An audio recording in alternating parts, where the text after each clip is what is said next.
तुम्हारी जय जय हो। गुरुदेव तुम्हारी जोर से बोलिए जय जय हो। हे क्षमा तुम्हारी जय जय हो। जग जीवों के आधार हो तुम, हे संत तुम्हारी जय जय हो। जग जीवों के आधार हो तुम, हे संत तुम्हारी जय जय हो। भगवान तुम्हारी जय जय हो। हे नाथ तुम्हारी जय जय हो। भगवान तुम्हारी जय जय हो। हे संत तुम्हारी जय जय हो। बोलिए सद्गुरुदेव की जय। संत समाज की जय। कबीर साहेब की जय। मेहिदास महाराज की जय। क्षमा साहेब की जय। साहेब बंदगी साहेब। सीधे बैठ जाओ।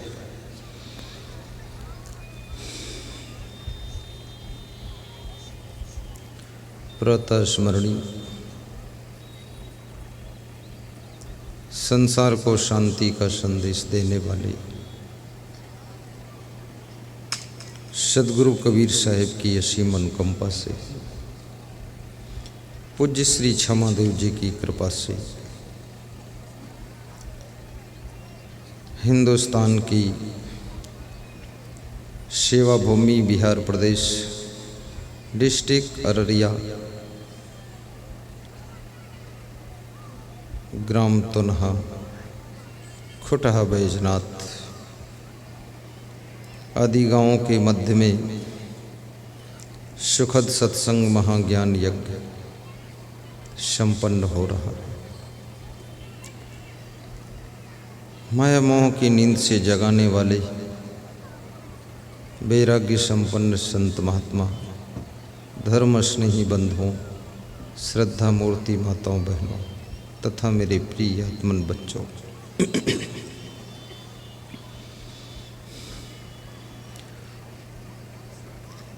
आज सत्संग का दूसरा दिवस है।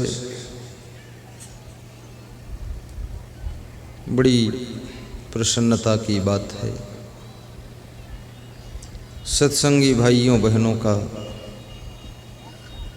बहुत बड़ा मेला लग चुका है। आरती का पुण्य प्राप्त करके आरती दर्शन का लाभ लेकर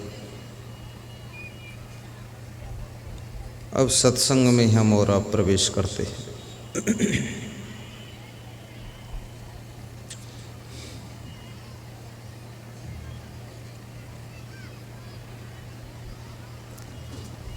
सद्गुरु कबीर साहेब का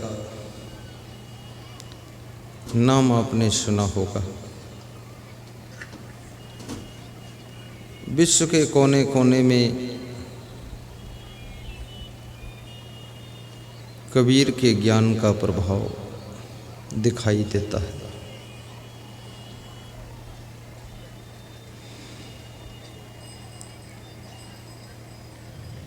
संत कबीर से किसी भक्त ने प्रश्न पूछा है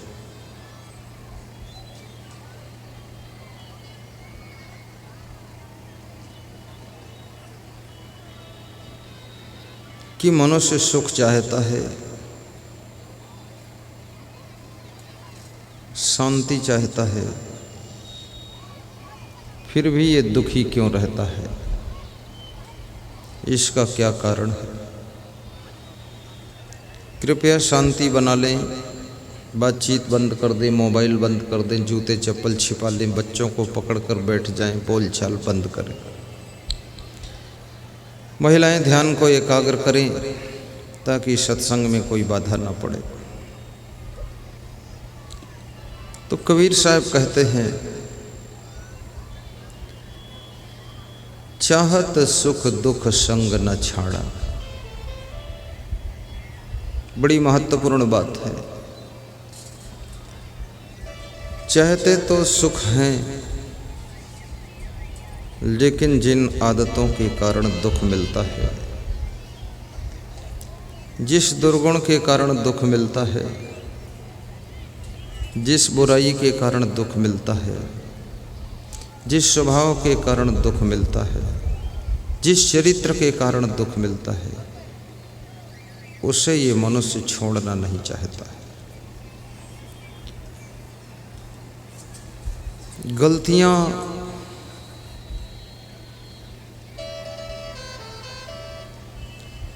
पश्चाताप देती हैं, बार बार की गलती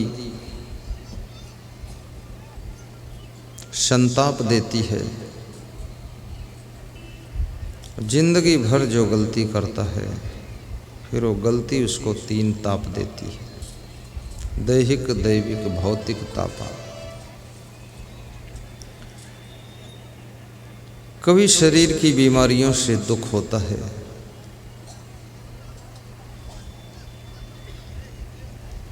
कभी मन की उलझनों से दुख होता है, कभी परिवार के कलह कलेश से भी दुख होता है, कभी व्यापार में हानि हो गई, चुनाव में हार हो गई, धन का नुकसान हो गया, किसी खास व्यक्ति की मृत्यु हो गई, तो भी मन दुख में डूब जाता है। जिससे तुम्हारा ज़्यादा लगाव है, उसका वियोग भी तुमको दुख देता है। और कभी कभी तुम चुपके चुपके कुछ गलतियां करते हो, उन गलतियों में पकड़े जाते हो, तब भी तुम्हारे मन को बहुत दुख होता है।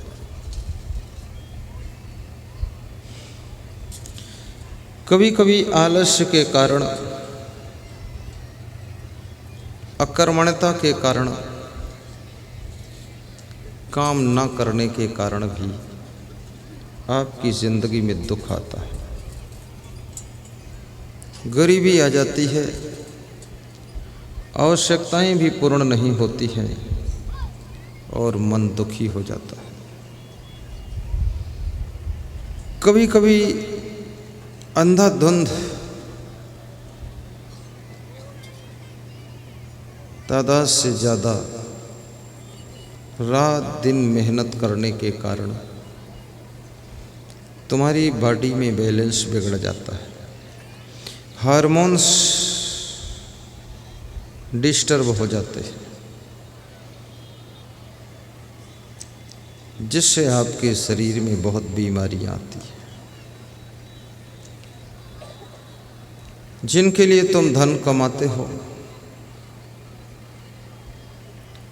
वे धन तो ले लेंगे, धन से सामान ले लेंगे,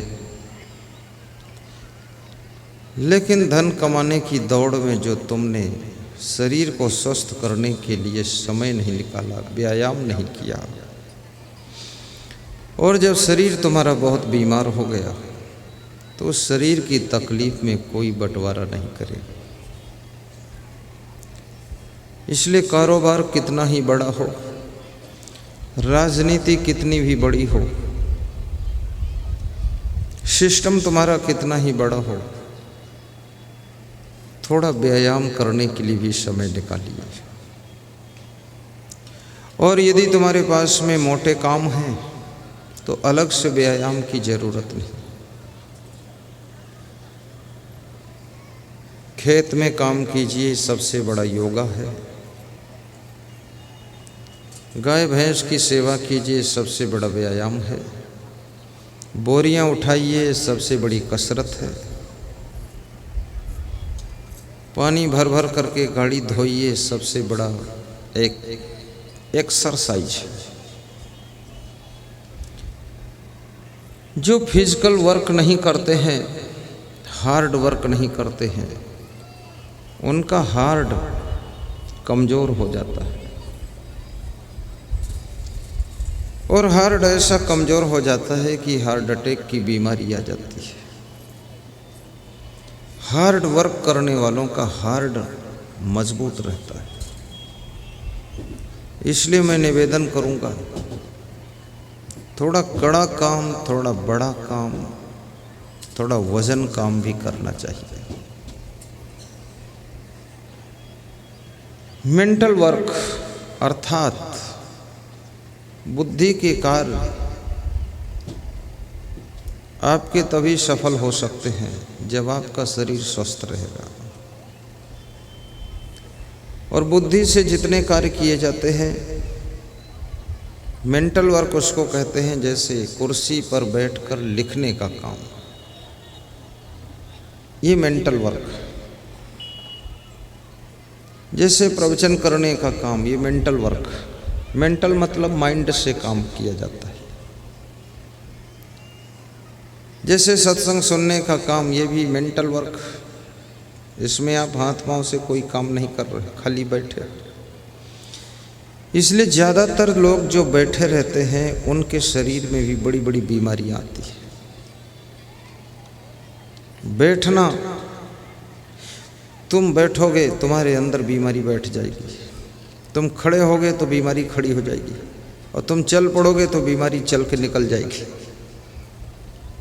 इसलिए बैठे रहना बहुत बड़ी बीमारी है। मैं देखता हूँ यहाँ पर बैठे बैठे कितनी महिलाएं, कितने पुरुष सब कसम कस हो जाते हैं। जब आरती करने के लिए खड़ा किया जाता है तो उनको लगता है कि अब जा कर के कुछ राहत मिली है। बैठे बैठे सब उनके पांव जाम हो गए, कमर जाम हो गई। और एक समय ऐसा आने वाला है कि थोड़ी देर आपको खड़े खड़े भी प्रवचन सुनाऊंगा। मैं भी खड़ा हो जाऊं, तुम भी खड़े हो जाओ। हरे कृष्णा हरे रामा, हरे कृष्णा हरे रामा एक पंथ है। उस पंथ में वो लोग कीर्तन करते हैं तो 2 कदम दाहिने बढ़ते हैं, तो 2 कदम फिर बाएं बढ़ते हैं, और 2 कदम आगे बढ़ते हैं, 2 कदम पीछे बढ़ते हैं। एक एक दुपट्टा अपने गले में डाले रहते हैं। हरे रामा हरे कृष्णा कृष्णा कृष्णा हरे हरे, इसे बोलते रहते हैं। और उनके शरीर भी स्वस्थ रहते हैं। परंतु यदि ऐसी स्थिति नहीं है, तुम हरे रामा हरे कृष्णा नहीं जपना चाहते हो, और बहुत ज़्यादा जपने में समय भी बहुत लग जाएगा, राम और कृष्ण के गुणों को याद करो, और उनके गुणों को याद करके याद रखना, अपने आप को गुणवान बना लो। कभी कभी तुम ज़्यादा चिंतित रहते हो, इसके कारण भी तुम्हें दुख ज़्यादा उठाना पड़ता है। और चिंता उन्हीं को ज़्यादा होती है जो लोग सही काम नहीं करते, समय पर काम नहीं करते। ज़रूरत से पहले सब तैयारियां कीजिए, जिसको कहते हैं बिफोर मैनेजमेंट ऑफ वर्क। यदि तुम्हारे घर में शादी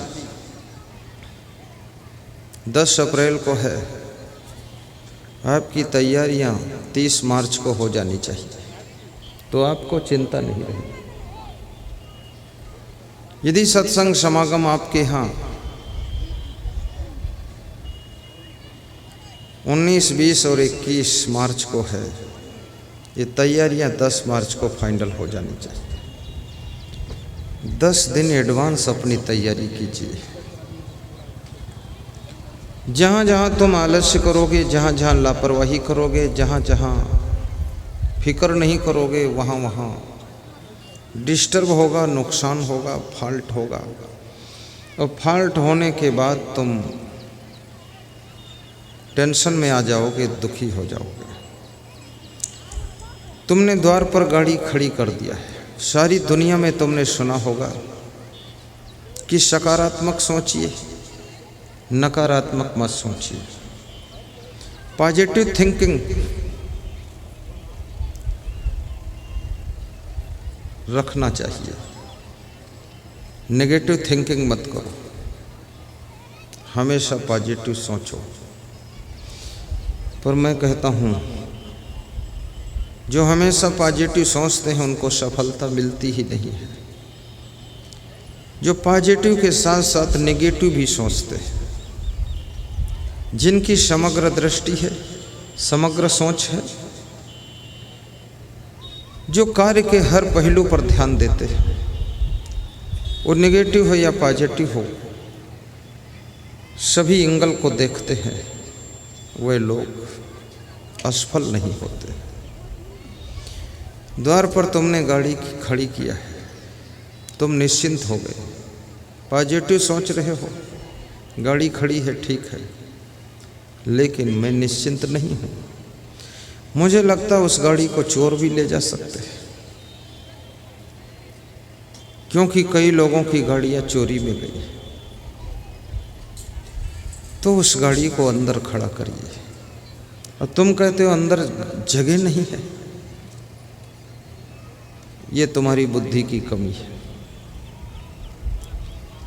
जब मकान बनाइए तो मकान के नीचे मंजिल में गाड़ी खड़ी करने की जगह साथ साथ निकालिए, और नीचे सामान रखने की जगह भी निकालिए, और नीचे मेहमान के लिए भी 1-2 कमरा निकालिए। एक कमरे में सामान, 2 कमरे में मेहमान, और एक गैरेज में गाड़ी। शटर लगाओ, ताला मारो, ऊपर आराम करो। यदि आपके सीढ़ी में गेट नहीं है तो आप निश्चिंत नहीं हो सकते, क्योंकि सीढ़ी के माध्यम से छत से चोर आ सकता है। एडवांस सोचिए। अब तुम कहते हो इतना धन नहीं है, बात खत्म हो गई। जब धन ही नहीं है, काहे की सीढ़ी और काहे की गाड़ी, जब धन ही नहीं, धन कैसे आएगा?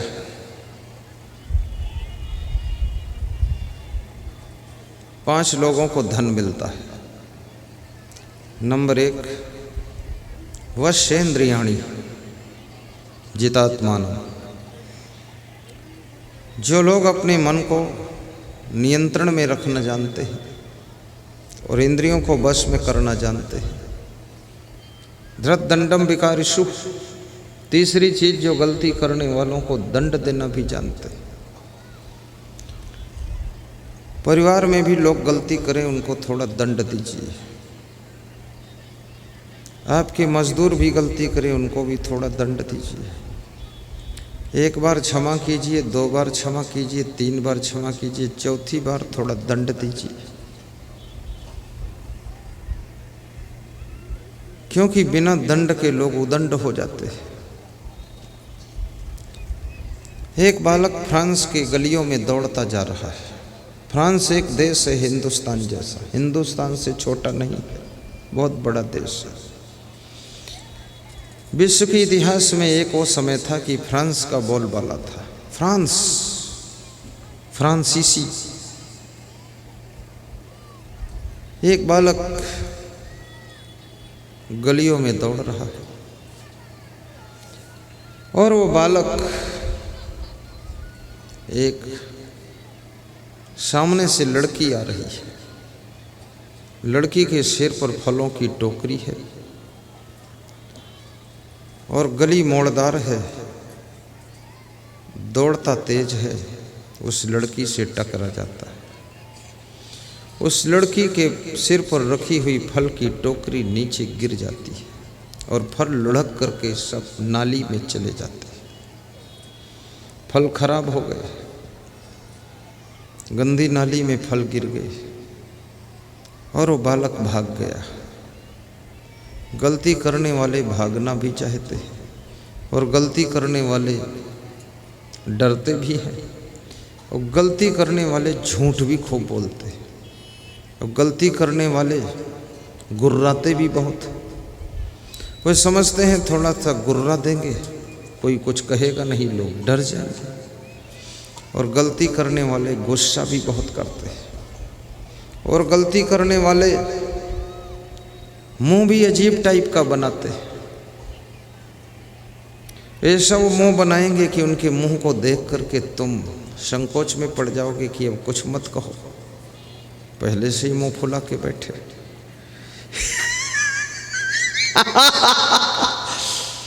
अब ये गलती करने वाले लोग दूसरों को भी गलती में फंसा देते। चोरी खुद करेंगे, फंसा तुमको देंगे। बड़ा विचित्र संसार है। सभी शास्त्र कहते हैं झूठ बोलना पाप है, फिर भी झूठ जितना चल रहा है, सत्य बेचारा कमजोर होकर रो रहा है, क्योंकि कदम कदम पर झूठ की जरूरत पड़ती है।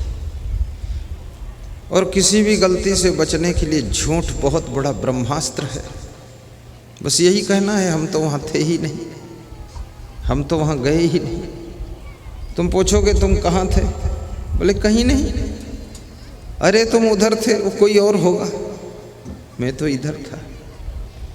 लेकिन ऐसे झूठों के लिए भी सीसी कैमरे बने हुए। अब झूठ भी मुश्किल में फंसा हुआ है। सीसी कैमरा तुम्हारा फोटो खींचता है, वीडियो बनाता है, उसमें तुम पकड़ में आ जाते हो।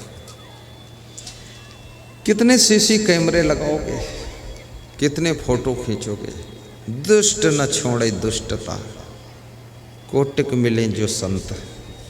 करोड़ों संत मिल जाएं, दुष्ट दुष्टता नहीं छोड़ा, लालच नहीं छोड़ा।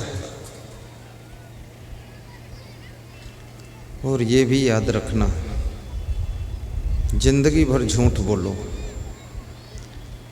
पर जो जो लोग तुम्हारे झूठ को पकड़ लेंगे वे तुम्हारे सच पर भी विश्वास करना बंद कर देंगे।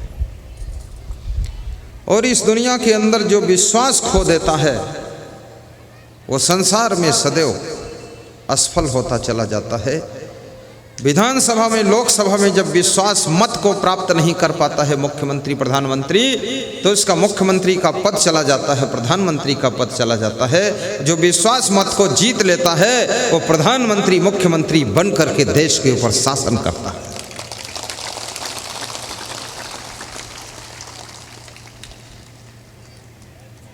अपनी पत्नी के विश्वास को जीतिए, पति के विश्वास को जीतिए। और ये विश्वास, दो चीजें हैं, विश्वास और संदेह। लोग कहते हैं जब देखो तब तुम संदेह करते हो। संदेह तब तक तुम्हारे साथ रहता है जब तक सही मंजिल नहीं आती। जब सही मंजिल पर तुम पहुंच जाते हो तो संदेह विश्राम करने लग जाता है, फिर वहां विश्वास तुम्हारे साथ खड़ा हो जाता है। संदेह का बड़ा भाई विश्वास है। फिर वो कहता है मैं तेरी सेवा में आ गया, अब मेरे छोटे भाई की ज़रूरत नहीं, अब संदेह मत कर, विश्वास करो, सही जगह पर पहुंच गए। लेकिन कभी कभी तुम्हारे मन में संदेह उठता है, उसको तुम दबा देते हो और ज़बरदस्ती विश्वास कर देते हो। फिर जब धोखा होता है तब तुम कहते हो कि मेरे मन में तो पहले से अंदर अंदर संदेह था, तो अंदर अंदर संदेह था तो विश्वास क्यों किया? अरे बोले अरे कर लिया, तो अरे कर लिया तो नुकसान हो गया, तो अरे सह लो नुकसान, और क्या करोगे? विश्वास।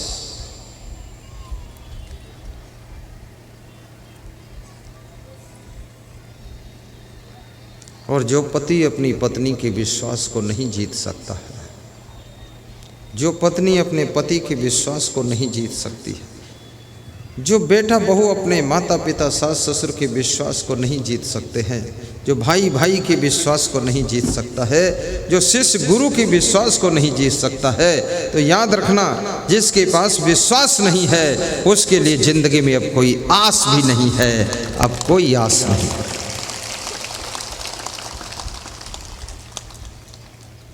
और जो विश्वसनीय आदमी है वो विश्व के पटल पर काम कर सकता है, विश्व से विश्वसनीय बना है, विश्व से विश्वास बना है। और जिसके अंदर विश्वास जीतने की कला है, विश्वास पैदा करने की कला है, जो आदमी विश्वास को प्राप्त कर लेता है वो विश्व की भी कोई बहुत बड़ी आशा को पूर्ण कर सकता है। जिसने विश्वास खो दिया वो विश्व की भी आस को पूरा नहीं कर सकता है और खुद की आशा को नहीं पूरा कर सकता है। अभी राजस्थान से मेरे पास एक फ़ोन आया कि मेरे पिताजी मेरी दुकान से 2000 रुपये चुराते हुए पकड़े गए। बाप बेटे की दुकान से रुपया चुरा रहा है, बेटा बाप की दुकान से रुपया चुरा रहा है, पत्नी पति की जेब से पैसा चुरा रही है और पति पत्नी के पैसे चुरा कर भाग रहा है। अरे ये चुट्टों का देश भारत देश कितना महान है जहाँ इतने चुट्टा रहते हैं।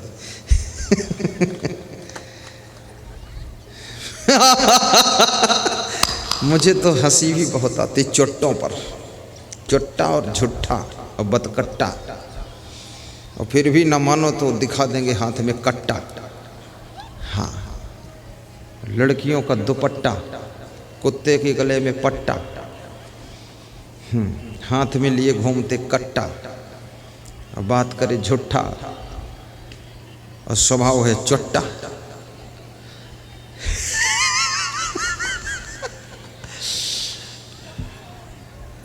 क्या क्या लफड़ा है लोगों का।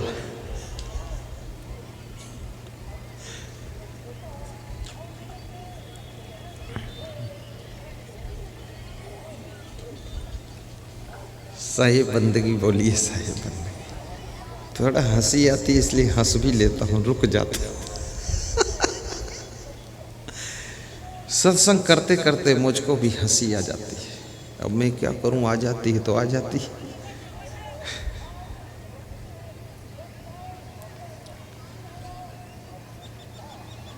गांव में जब चुनाव होता है, ग्रामवासी जनता के विश्वास को तुम जीत लेते हो, जनता तुमको वोट दे करके सरपंच बना देती है, पंच पार्षद बना देती है, विधायक बना देती है। विश्वास का ही खेल है।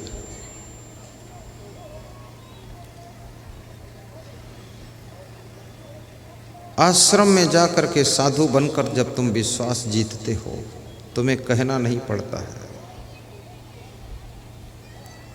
गुरु तुमको बहुत बड़े अधिकार देता है। गुरु तुम्हें किसी विभाग का प्रबंधक बनाता है। एक भी छेद नाव को डुबाने में सक्षम है। ईमानदारी है तुम्हारे पास, लेकिन ईमानदारी होने के साथ साथ बुद्धिमानी भी होनी चाहिए। यदि बुद्धि नहीं है, केवल ईमानदारी है, तो भी तुम आगे नहीं बढ़ पाओगे। बुद्धिमानी भी हो, और बुद्धिमानी है लेकिन जिम्मेदारी सही नहीं निभाते हो। जब देखो तब टांगे उठा के सो रहे हो, कोई भरोसा ही नहीं कब उठोगे। कोई देखता है तो लगता है नाग नागिन सोए। कोई पूछता है कितना पढ़े हुए हो, बोलते हैं बीए पढ़ा हूँ और थोड़ी सी पीए पढ़ा हूँ। बहू से पूछा किसी ने तू कितना पढ़ी है, तो बहू कहती है बी काम करके आई हूँ, अब कोई काम नहीं करूँगी क्योंकि बी काम कर लिया, अब कोई काम नहीं करूँगी। पढ़ी लिखी लड़कियों से शादी करने में सावधानी रखने की जरूरत है। काले बर्तनों को देख करके वो मुंह ऐंठती हैं, इसको छुएगा कौन। तो मांजने धोने की बात कर रहे हो, वो छूना नहीं चाहती। ऐसी लचपचही अंगुली लिए घूम रही, बस दिखावटी है, 100 पीस है कि अंगुली देख लो चाहे मुंह देख लो। 1 घंटे काम करेंगी तो 1 हफ्ते बीमार रहेंगी। बस खांसी जुखाम सर्दी बुखार चालू।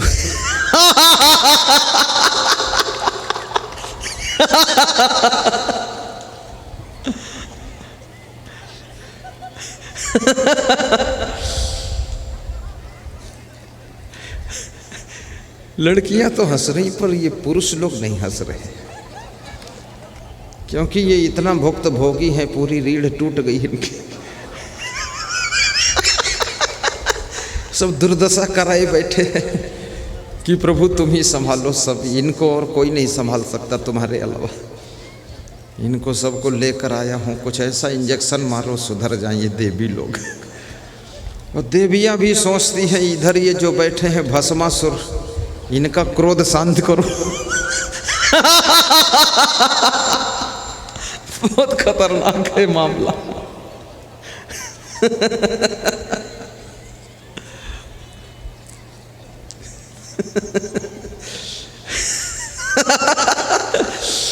सद्गुरु हमारा जीवन कल्याण के लिए हो, सद्गुरु हमारा जीवन कल्याण के लिए हो, सद्गुरु हमारा जीवन परमार्थ के लिए हो, सद्गुरु हमारा जीवन तन मन वचन ये मेरा, तन मन वचन ये मेरा कल्याण के लिए हो, सद्गुरु हमारा जीवन। हो कल्याण के लिए हो, सद्गुरु हमारा जीवन। चोरी मत करना, चोरी से विश्वास खो जाता है। और तुम्हें जितनी ज़रूरत है आपके परिश्रम की चाबी से, आपके प्रारब्ध की कृपा से, गुरुदेव के आशीर्वाद से प्राप्त हो जाएगा। तुम साधारण नहीं हो। छोटे छोटे सामान के लिए घर में लड़ाई झगड़ा भी मत करना। मार्केट में जाने की जरूरत ना हो तो खामखा घूमने के लिए मत जाना। यदि माँ बाप का पति का लाया हुआ सामान पसंद है, तुम्हारी पत्नी मार्केट कर रही है, तो जो लाती है उसी को पहन लीजिए। मैं जीवन में कभी मार्केट किया ही नहीं कि अपने लिए सामान खरीदने जाऊं, कभी नहीं। जो भक्त लोग ले आते उसी को पहन लेता हूँ। इसलिए आप देखते हैं ना, ये मेरा सब कुर्ता उड़ता छोटा बड़ा रहता है, अल्लम जल्लम रहता है। इस पर लोहा भी कभी नहीं लगाता। बरसात ज़्यादा है, बादल हैं, सूखा नहीं है तो कभी सुखाने के लिए लगा देते हैं, साल में 1-2 बार।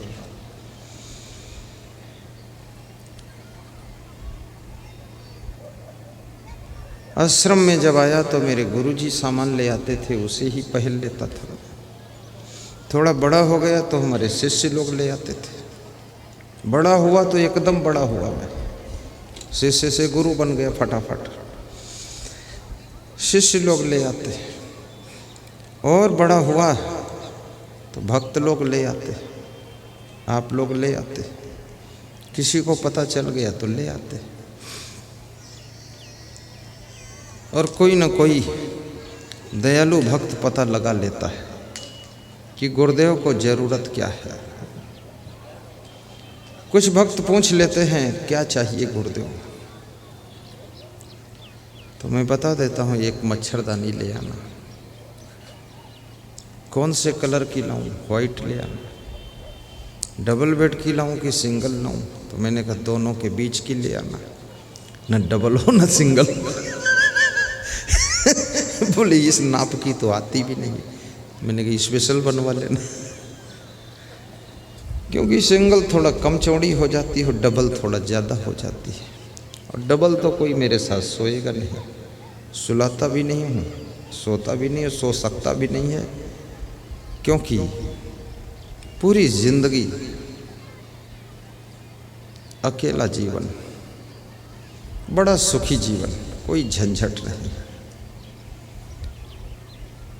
और वास्तव में जो महान पुरुष होते हैं उनकी महिमा को भी समझिए, उनके महत्व को भी समझिए, और दूसरे के लाए हुए सामान में भी संतोष कीजिए।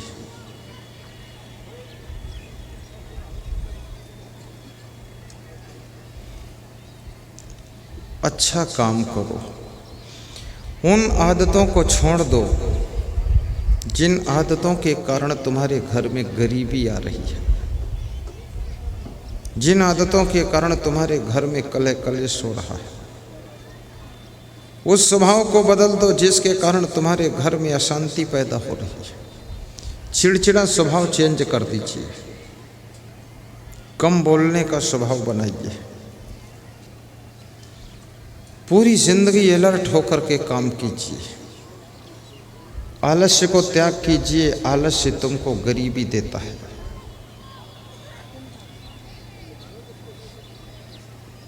वे सभी नशा व्यसन त्याग करो जिस नशा को करने से आपका घर बर्बादी की ओर जा रहा है। तादाद से ज़्यादा बच्चे भी पैदा मत करो। हम दो हमारे दो का सिद्धांत लेकर चलो, लेकिन कभी ज़रूरत पड़ जाए तो हम दो हमारे 200 भी कर सकते हो, 200 में भी बुरा नहीं। यदि कोई ऐसा सृष्टि में प्रकोप हो जाता है कि जनसंख्या कम हो जाती है, या ये विश्व युद्ध में बहुत लोग मर जाते हैं, तो फिर ज़्यादा बच्चों की भी आवश्यकता है। तो एक एक बार में 3-3 बच्चे हों तो भी ठीक, कोई बुरा नहीं। त्रिवेणी संगम है, 3-3 रामू और श्यामू, और एक बेटी साथ में मंजू देवी आ रही है। राजा सगर के 60,000 पुत्र थे, धृतराष्ट्र के 100 पुत्र थे, कीचक 100 भाई था, राजा ययाति के 100 पुत्र थे, पांडव 5 भाई थे। आवश्यकता होने पर संख्या बढ़ाई भी जा सकती है, परंतु अभी भारत देश में आवश्यकता नहीं, इसलिए संख्या मत बढ़ाइए। हिंदू भाइयों के साथ साथ मुस्लिम भाइयों से भी निवेदन है, जनसंख्या नियंत्रण कीजिए। हिंदू और मुस्लिम हिल मिल कर रहिए। ईश्वर अल्लाह तेरे नाम सबको सम्मत दे भगवान। ईश्वर उसी का नाम है और अल्लाह भी उसी का नाम है, तो विवाद ही खत्म हो गया। मंदिर में भी वही है, मस्जिद में भी वही है। और सच पूछो तो दोनों जगह नहीं है, कि मंदिर और मस्जिद में अल्लाह और भगवान क्या करेगा वहाँ बैठकर? क्या वो इतना आलसी है वहाँ बैठा रहेगा? इतना बड़ा वर्ड उसको देखना है, व्यवस्था, वहाँ बैठेगा वो? कृष्ण भगवान बचपन में केवल गोकुल में रहे, फिर मथुरा में आए, मथुरा में थोड़े दिन रह करके कंस को मारकर उग्रसेन को राजा बनाकर फिर उज्जैन पहुँच गए पढ़ने के लिए, जिस उज्जैन में आपका आश्रम बनने जा रहा है।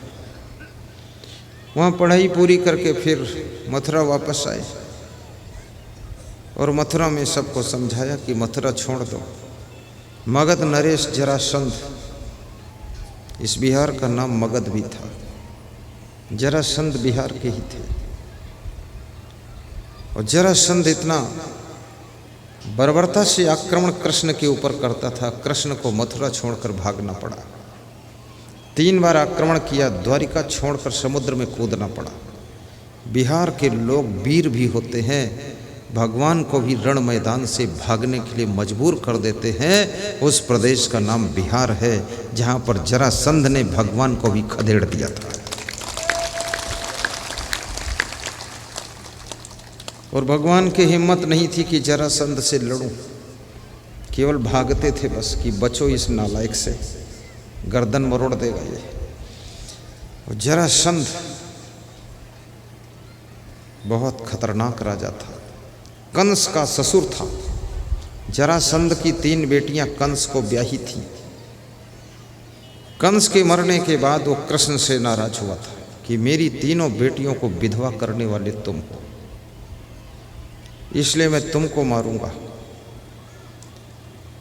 कहाँ मगध है, कहाँ मथुरा है, इतनी दूर सेना ले जाकर आक्रमण किया था।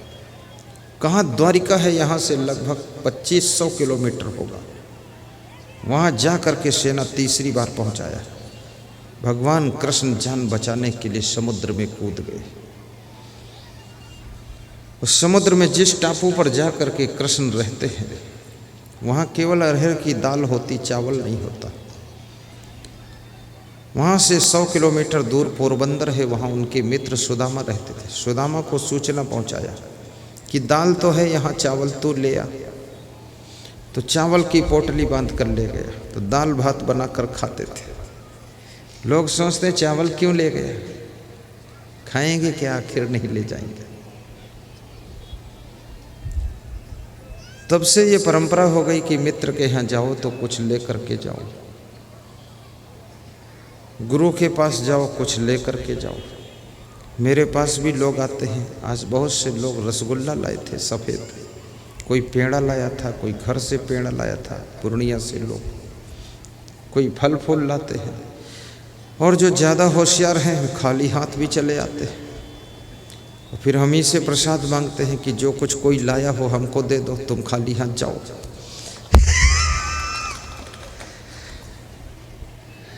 क्योंकि एक से एक बुद्धिमान भरा हुआ है, देख लेता है किसी ने दिया है, तो जब तक उसको ले नहीं लेंगे तब तक पिंड नहीं छोड़ेंगे।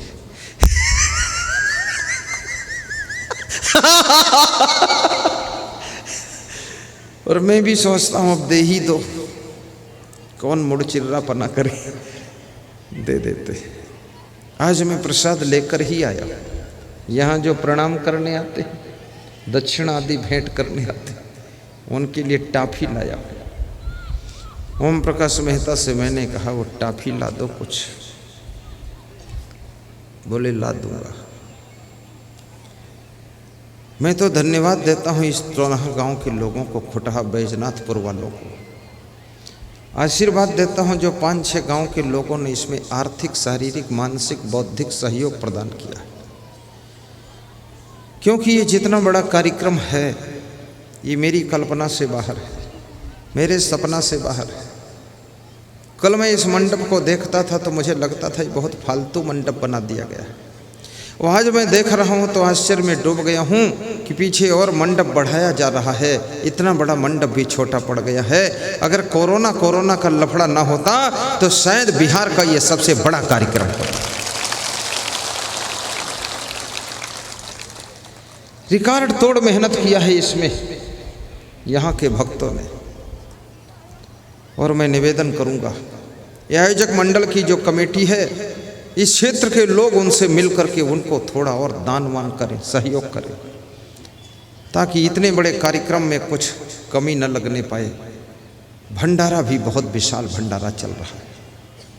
किसी के मन में इच्छा हो जाए, श्रद्धा हो जाए कि मैं भी भंडारा कर दूं, तो 1 मीटिंग का या 1 दिन का भंडारा आप भी कर सकते हैं।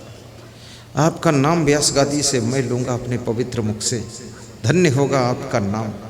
कल एक हमारे भक्त ने भंडारा किया था, उसका नाम था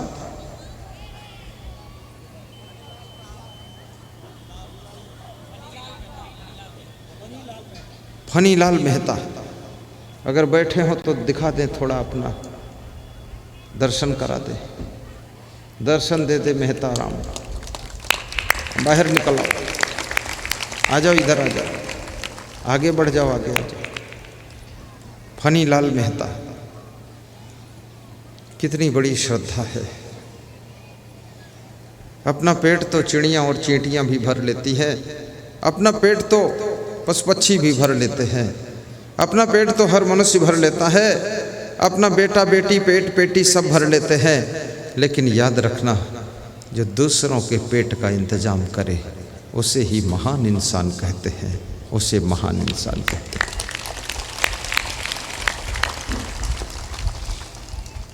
ये फनीलाल मेहता जी है, इनकी पहचान यही है, कंधे पे रूमाल, पीले रंग का कुर्ता, पहने कुर्ता और पतलून, आधा फागुन आधा जून। आज माला तो है नहीं, पहनाऊं क्या, कल इंतजार करता हूं माला का। ठीक, ताली बजाकर इनका अभिनंदन कीजिए।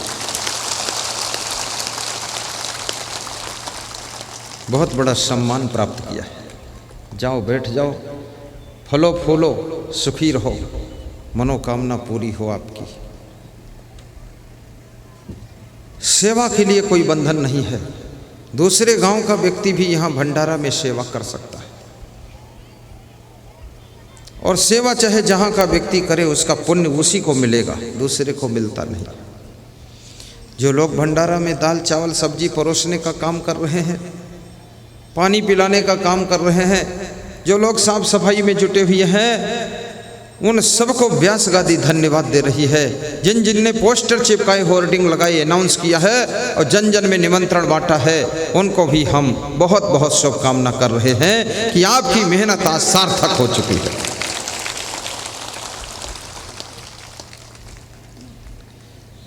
और धन्य है ये बिहार की धरती, यहाँ पर सत्संग के प्यासे लोग निवास करते हैं। इनको कुछ नहीं चाहिए, गुरुदेव आपका दर्शन चाहिए और सत्संग की प्यास है, उसे बुझा दीजिए।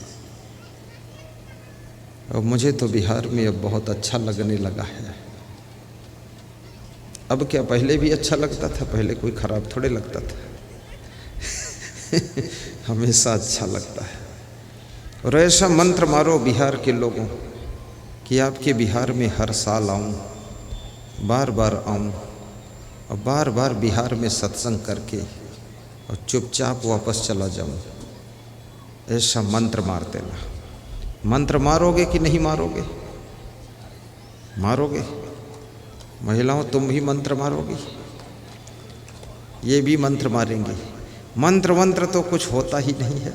असली मंत्र है कि गुरुदेव से प्रेम करोगे, श्रद्धा करोगे, इससे बड़ा कोई मंत्र नहीं है। प्रेम की डोरी में ही खींच करके मनुष्य आता है, प्रेम की डोरी में ही कोई महात्मा आता है।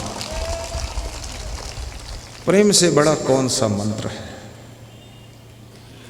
प्रेम वाम भूले भगवान हो सेवरी के घर माँ। प्रेम वाम भूले भगवान हो सेवरी के घर माँ। सेवरी के घर माँ हो, सेवरी के घर माँ, सेवरी के घर माँ हो, सेवरी के घर माँ। प्रेम वाम भूले भगवान हो सेवरी के घर माँ। प्रेम वाम भूले भगवान हो सेवरी के घर माँ।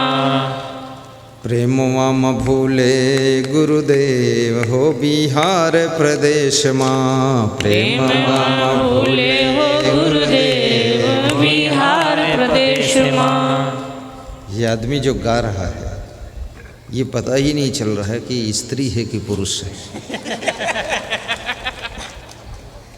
बात सच है कि नहीं?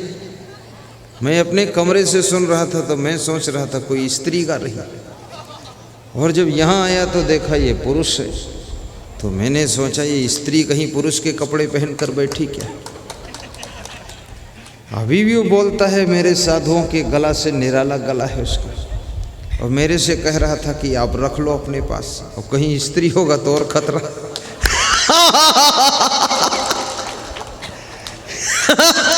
वो भी खुश है कि आपके प्रेम में स्त्री भी बन जाऊं तो भी कोई बात नहीं। और स्त्री से पुरुष हो जाऊं तो भी ठीक है, लेकिन उसका स्वर, उसका गला बहुत अच्छा है। 510 रुपये ओम प्रकाश मेहता ने उसको पुरस्कार दिया है। उसका गाना सुनकर, भजन सुनकर खुश हो गए और मैं भी खुश हूँ उससे। गाइए महाराज, बहुत अच्छा मैच कर रहा है। वो मेरे साथ रहना चाहते, उसको रख लूँ क्या? रख लेता हूँ। हाँ, लोग ये 2-2 औरतें रख लेते तो हम एक आदमी तो रख ही सकते। चलो रख लेंगे बाबा, ठीक है।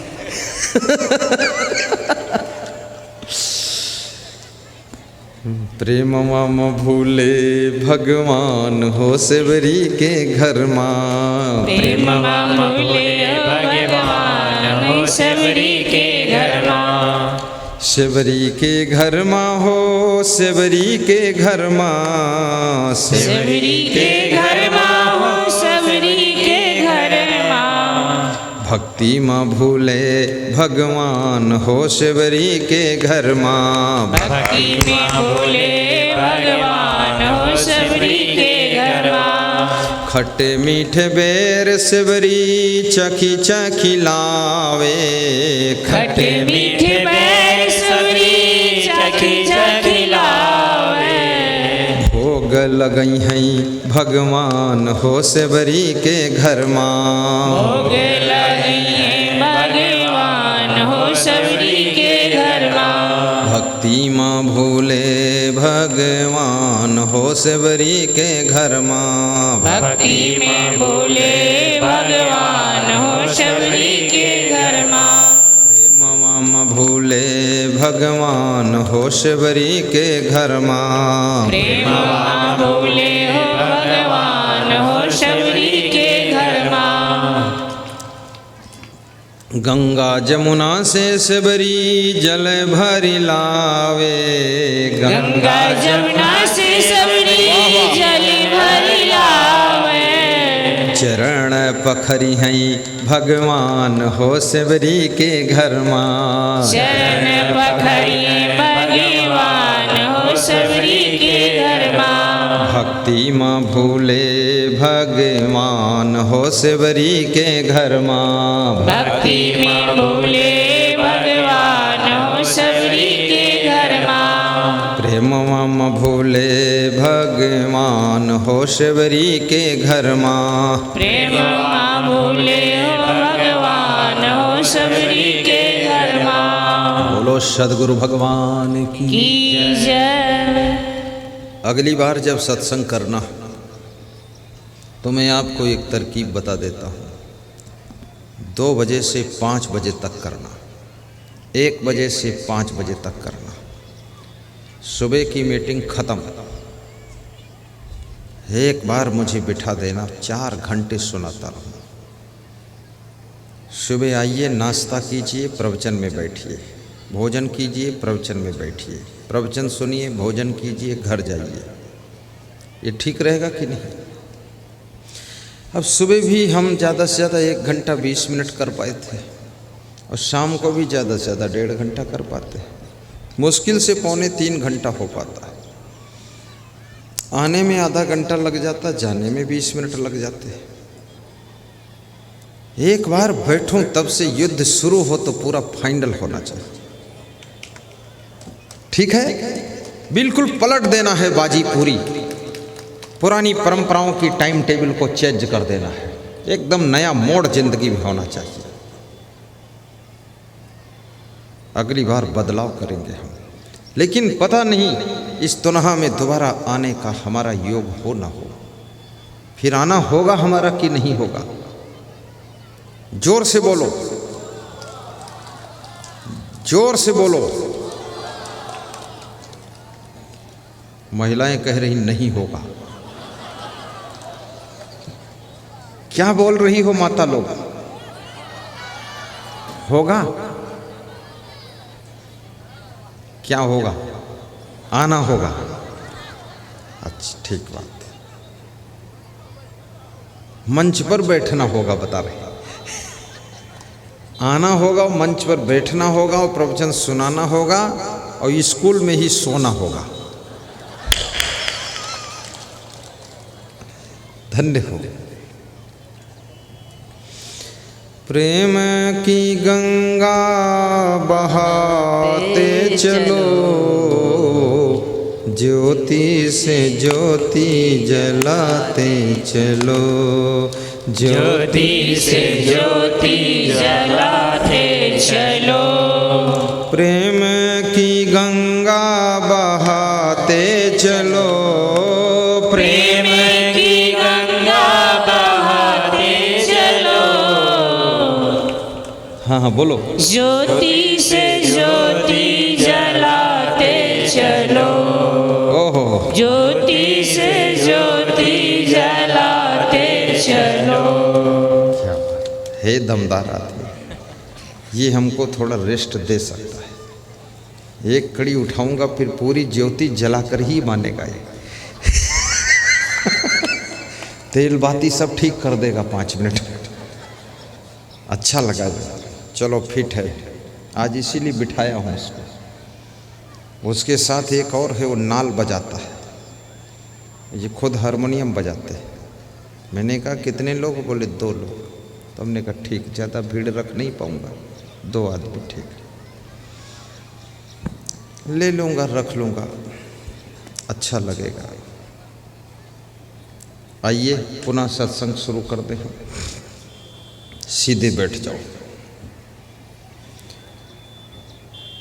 कबीर साहब कहते हैं, चाहत सुख दुख संग न छाड़ा।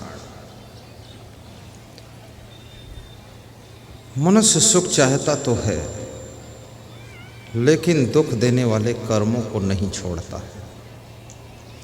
जिन कर्मों का फल दुख है वही कर्म करता रहता है।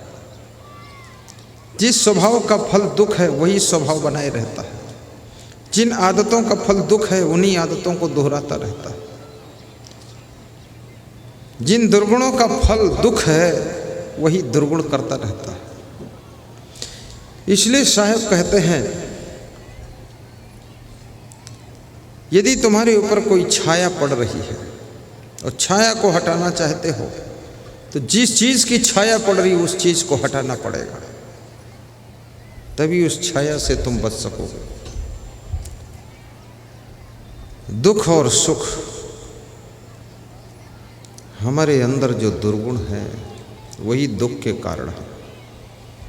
श्री कृष्ण से अर्जुन कहते हैं कि हे कृष्ण, सभी धैर्यपूर्वक बैठना, 10-5 मिनट में ही बंद करूंगा, उठ के मत जाओ। कौन जा रहा? बैठ जाओ, तुम मान जाओ मेरी बात, बैठ जाओ बेटा, बैठ जाओ, बैठ जाओ बाबा, बैठ जाओ। हाँ, ये होशियार आदमी, बैठो।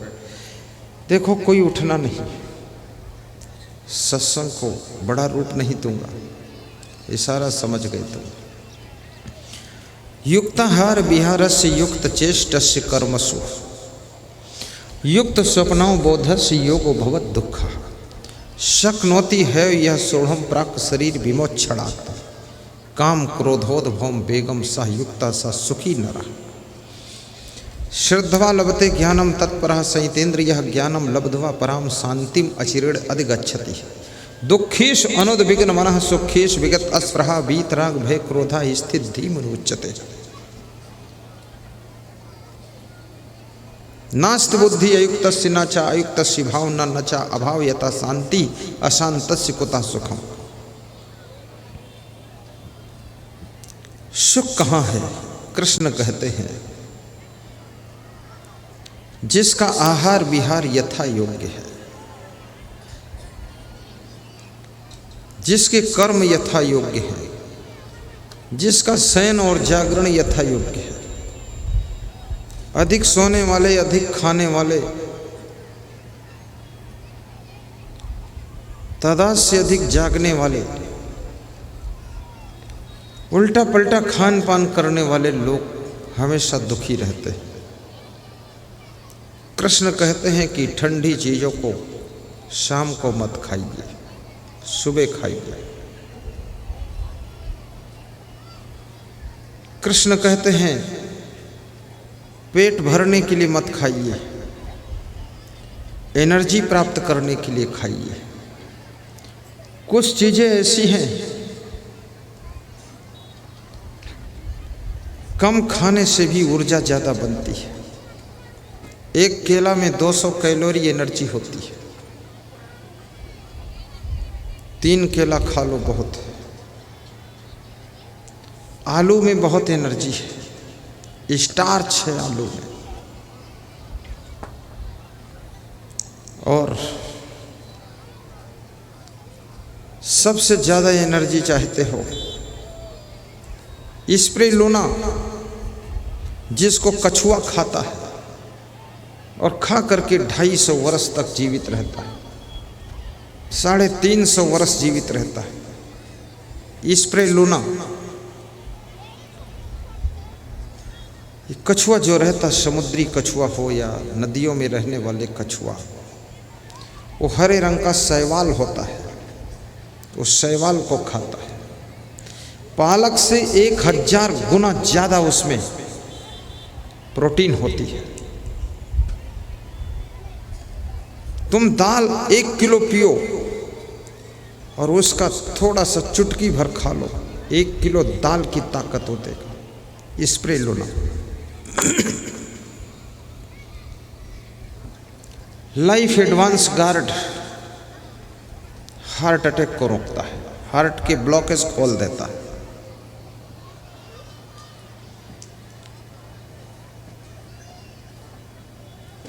और ये भी याद रखना, अंकुरित गेहूं कैंसर को कंट्रोल करता है। अंकुरित चना पेट संबंधी बीमारियों को मिटाता, शुगर को कंट्रोल करता है। अंकुरित मूंग तुम्हारे माइंड की बीमारियों को कंट्रोल करती है। इसलिए अंकुरित मूंग, अंकुरित चना, अंकुरित गेहूं, इसमें कोई खर्चा नहीं है। सब महिलाएं ध्यान से सुने और ये नाश्ता अपने घर में बनाया करें। आधा किलो चना, आधा किलो मूंग, आधा किलो गेहूं अलग अलग भिगा दीजिए, धो करके कपड़े की पोटली में बांध करके पानी के कटोरा में डुबा दीजिए। जब अंकुरण आ जाए उसमें आधा किलो गाजर काट दीजिए, हल्का सा धुल के, रगड़ के मत धुलना, ने अंकुरण टूट जाएगा। एक परात में तसला में रखिए, पूरे घर के लिए बनाना। फिर उसमें सेंधा नमक, काला नमक डाल दीजिए, हल्का सा हरी मिर्च उसमें 8-10 काट के डाल दीजिए। उसी में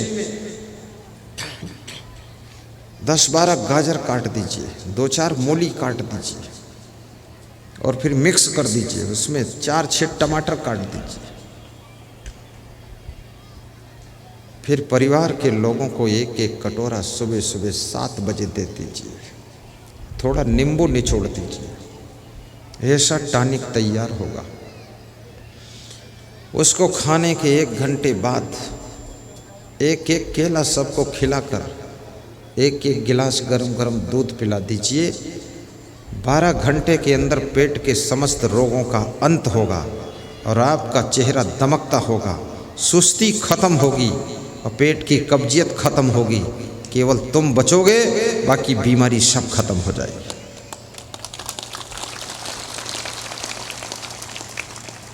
पर सुबह सुबह खाना है, चबा चबा कर खाना, ज़्यादा नहीं खाना। थोड़ा मूंगफली दाना भी डाल सकते हो अंकुरित करके, थोड़ा सा। चूल्हे चक्की की ज़रूरत नहीं है, सुबह का यही नाश्ता लीजिए, लेकिन पेट भर मत खाइए, बस थोड़ा सा। वैसा टेस्टफुल होगा ये नाश्ता, तुम मुझे धन्यवाद दोगे कि गुरुदेव ने बहुत अच्छा बताया। पेट में महीनों पुराना जो मल है उसको भी निकाल देगा, बड़ा सुख मिलेगा। अपने स्वभाव को भी सुंदर बनाइए। कृष्ण कहते हैं भोजन कम कीजिए, और अर्जुन वे कर्म करना बंद कर दीजिए जिन कर्मों का परिणाम बुरा है। यहाँ नेकी बदी 2 रास्ते हैं, जरा गौर से सुन लो। तुम्हें चलना है जिस मार्ग से, अपना रास्ता चुन लो, पर चलने से पहले सोच लो अंजाम क्या होगा। भलाई कर भला होगा, बुराई कर बुरा होगा। बुराई कर बुरा होगा। शक्कर खिला शक्कर मिले, टक्कर खिला टक्कर मिले, नेकी का बदला नेक है, बदी का बदला बदी देख ले।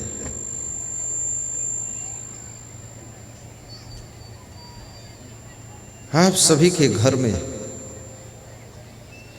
कोई दिव्य आत्मा पुत्र के रूप में जन्म ले, पोता नाती के रूप में जन्म ले। घर के आंगन में कृष्ण कन्हैया की तरह छोटे छोटे बच्चे खेलते रहे।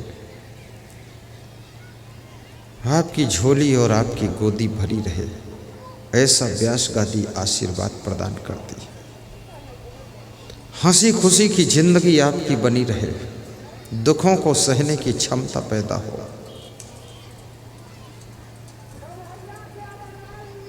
एक छोटी सी कहानी आपको सुनाऊंगा, उस कहानी को सुन करके लाभ लीजिए। साहिब बंदगी बोलिए। दुखेश अनुद्विग्न मनः सुखेश विगत अस्पृहा वीतराग भय क्रोधा स्थिति विरोचते। दुख के आने पर भी दुखी न होना, सुख के आने पर फूलना मत, और आपके अंदर यदि क्रोध आता है, क्रोध के आने पर भी क्रोध न करना, सहनशीलता को बढ़ा लेना। अपने जीवन को महान बनाने के राह पर चलना। ये अनाउंस बंद करवा तो लड़का पड़का का अनाउंस कोई ना करे, दौड़ के जाओ वहाँ, जाओ बाबा तुम दौड़ जाओ, कोई नहीं है, महिलाएं चुपचाप बैठे। साहिब बंदगी, हल्ला मत मचाओ महिलाएं, कुछ नहीं है वहाँ, लड़का किसी का खोया है और कुछ नहीं, इधर उधर मत भागो। आप महान हो, आपकी महिमा अपरंपार है। और ये बिहार प्रदेश धन्य भागी लोगों का प्रदेश है, जो यहाँ साधु संतों के सत्संग होते हैं। व्यास गादी पर बैठे हुए सभी संतों को मैं धन्यवाद देता हूँ। श्री महेंद्र साहब नरपतगंज अररिया के, अरुणदास साहब कबीर आश्रम बोलहा के, कुशेश्वर साहब खुटहा बैजनाथपुर के, श्री श्रवण साहब जानकी नगर के, श्री संजय दास जी पटना फतुहा आश्रम के, परमेश्वरी दास धरवा पट्टी के, जनार्दन साहब जमुआन के, विजेंद्र साहब टोनहा के, नवनीत साहब भगवाही परसा हाट के, ध्रुव लाल साहब परसा गढ़ी के, बिंदेश्वरी साहब परवाह अररिया के, हरीश साहब गढ़ी परसा के सुपौल से, मनन साहब हरिपुर कला अररिया से। कोई खड़े ना हो, कृपया बैठे, शोरगुल क्यों मचा रहे? ये महिलाएं ध्यान क्यों नहीं देती? शोरगुल क्यों कर रहे? सब बैठ जाओ, सत्संग मत बिगाड़ो। आवाज़ क्यों कर रही हो? क्या परेशानी है? कुछ नहीं परेशानी है, शांति से बैठे रहो, साहिब बंदगी से। आंधी नहीं है, आंधी नहीं है, कुछ नहीं है। अरे आंधी नहीं है, फालतू ढोंग है, ढोंग। मैया लोग, आप लोग बैठ जाइए शांति बनाकर। वाह वाह वाह वाह, जय। ओ मैया लोग, आंधी तूफान नहीं आ रही है, क्या बात, बैठ जाओ। श्रवण साहब धन्यवाद। आंधी नहीं है, कुछ नहीं है, बैठो बैठो बैठो।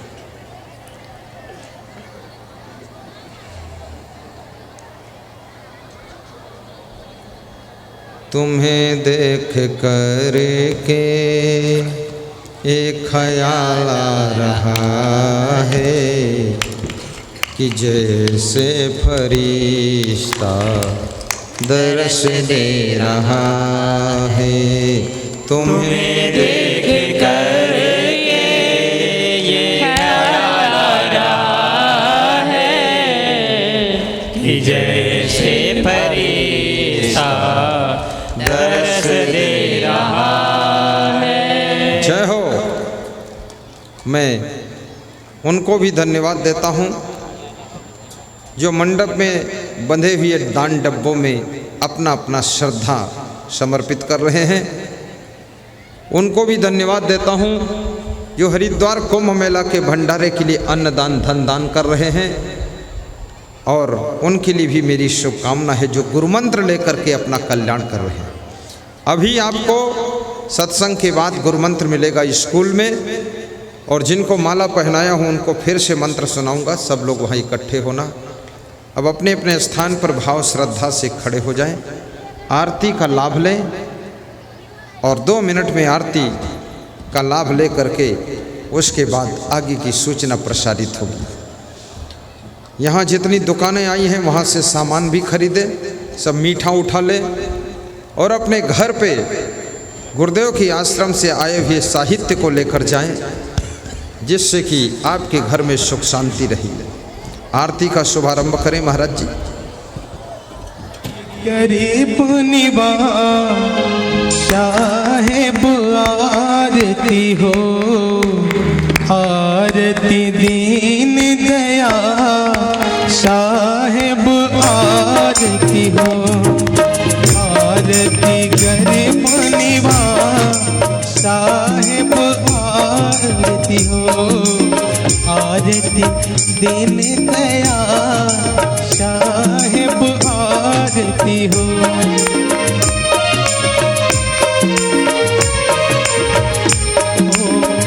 ज्ञान आधार विवेक की बातें, ज्ञान आधार विवेक की बात, सूरत ज्योत जहाँ जा साहेब आरती हो, आरती गरीब निवाज साहेब आरती हो।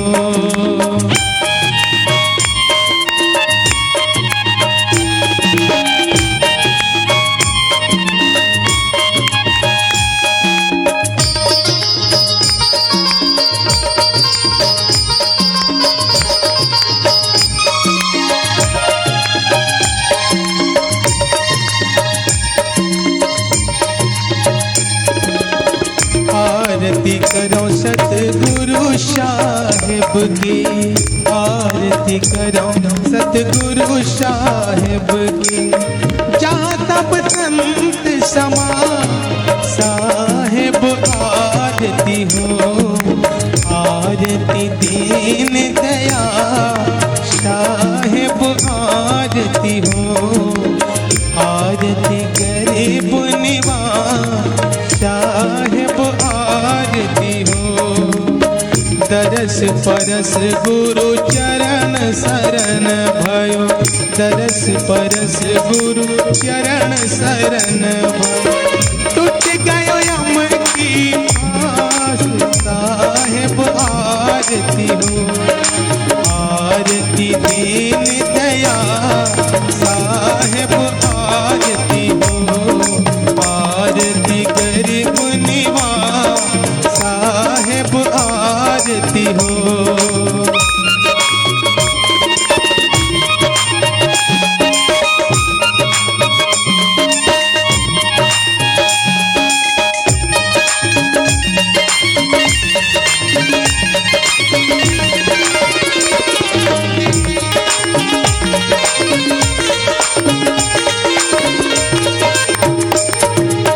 साहिब कबीर संतन की कृपा से, साहिब कबीर संतन की कृपा से, भयहु बदन प्रकाश साहिब आरती हो, भयहु परत प्रकाश साहिब आरती हो, आरती गरीब निवाज साहिब आरती हो, आरती दीन दया साहिब आरती हो, आरती गरीब निवाज साहिब आरती हो, आरती दीन दया साहिब आरती हो, आरती गरीब निवाज साहिब आरती हो। बोलिए सद्गुरुदेव की जय। हेलो, बोलिए सद्गुरुदेव की। सद्गुरुदेव की जय। सभी बैठ जाइए, जल्दी जल्दी सब लोग बैठ जाकर गुरुदेव को 3 बार